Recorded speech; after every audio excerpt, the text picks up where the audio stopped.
Hello everyone and welcome back to the Great Book of Grudges. My name is Nathan and we're here with a Total War Saga Troy, but with a reference to a possible mechanic in Total War Warhammer 3, specifically that of Cathay. Before anything, we do know that Creative Assembly like to reuse mechanics. This is very obvious in the recent DLC, The Silence and the Fury, where Torox the Brass Bull reuses a mechanic from Three Kingdoms, specifically that of Lu Bu. And since we already know that the fly mechanic has been implemented in Troy, that's something very much requested for Warhammer 3, it's only safe to say that there are some other possible mechanics which could also work for Warhammer 3, or they already have it in mind for Game 3. Now recently I have been playing Troy and I've been trying to find certain mechanics which may be a good fit, and I believe that that of the Griffin Patriarch might work very well. So when you unlock the Griffin Patriarch by eventually defeating it, you will then have access to a new mechanic known as Harmony. Harmony itself is split into 3 different sections. Each of these sections themselves has their own benefits,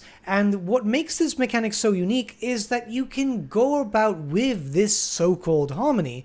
The more that you focus on a specific type of skill, the more it will shift into one part of the balance or not. Like I said, 3 different sections. The first is True Harmony, which is right in the middle. On the left is that of the Arimaspoi, which are the mortals. They tend to work with the Griffins, but it's a very strained relationship, and that of the right is the Griffins themselves. So what you pick will have its specific benefits. So let's take the time now to look how it works specifically in Troy, and how it could possibly then work for Warhammer 3. If keeping true balance, you get the following benefits: plus 15 morale to all units, own armies faction-wide. Morale is leadership in Troy.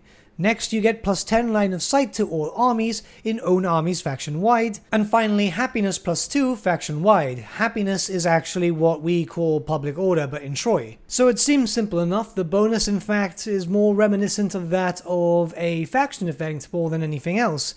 And now let's start looking at the others. If the balance falls to the Arimaspoi, you get the following bonuses: plus 5% to gold production income per turn faction-wide. Keep in mind that gold is one of your different currencies in Troy, whereas in Warhammer and all other Total Wars we've only had one. But let's move on. Minus 15% recruitment cost of Arimaspoi units for own armies faction-wide. These are special units that you can only acquire when you've tamed the Griffin. Plus 10% to melee attack of Arimaspoi units, own armies faction-wide, and plus 15% missile damage of Arimaspoi missile units, own armies faction-wide. Now let's check out the Griffin and then we can discuss this a little further. If the balance falls towards the Griffin, however, you get different effects, which are as follows: minus 5% to gold production income per turn faction-wide, minus 15% to recruitment cost of lesser Griffins faction-wide, plus 10% to melee attack of lesser Griffin and Griffin Patriarch, own armies faction-wide, plus 10% melee defense of lesser Griffin and Griffin Patriarch, own army faction-wide,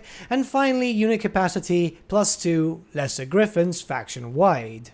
Alright, so now that we've discussed all the possible effects and how the mechanic actually works for the Griffin, now let's look at how this could work for Warhammer 3, and I believe that this could be a very good mechanic for Cathay. Keep in mind the following: obviously when you look towards Cathay, it's also been known in lore to have this whole harmony and balance and stuff like that. It's very yin and yang, which interestingly enough, way back in the lore there was reference to that. But obviously that is going to get changed because, well, yeah, it just makes sense. There's going to be a complete lore rewrite, if anything. However, some aspects of this whole older lore, which could possibly get renamed, could very much come into place. So why not this sort of harmony mechanic for Cathay in a very faction-wide type of effect? What we do know from older lore, which may or may not change in the future, is that Cathay is a powerhouse both military-wise and economic.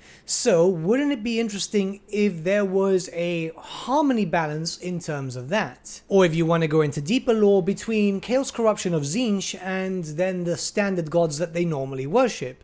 Just think about it this way. There could be a complete middle ground offering certain bonuses, and then there could be one or the other. Say if we go by the economic and military route, the economic itself will obviously boost up your income, your public order, all this different stuff. All this you would use in the administration of your settlements to sort that out, keep growth up, keep your income high, and so on. However, if you decided to tip the balance towards a military route, then of course you'd start getting some more bonuses towards your army, maybe even increased unit capacity for certain heroes or certain units that may be locked behind the capacity wall, and some benefits to them in general. The idea is that you would have the three options. The balanced one would be the one that would probably be best for everyone, but if you started to tip into one part of the scale or the other, you would get loads of bonuses for that specific part, but maybe some negatives too.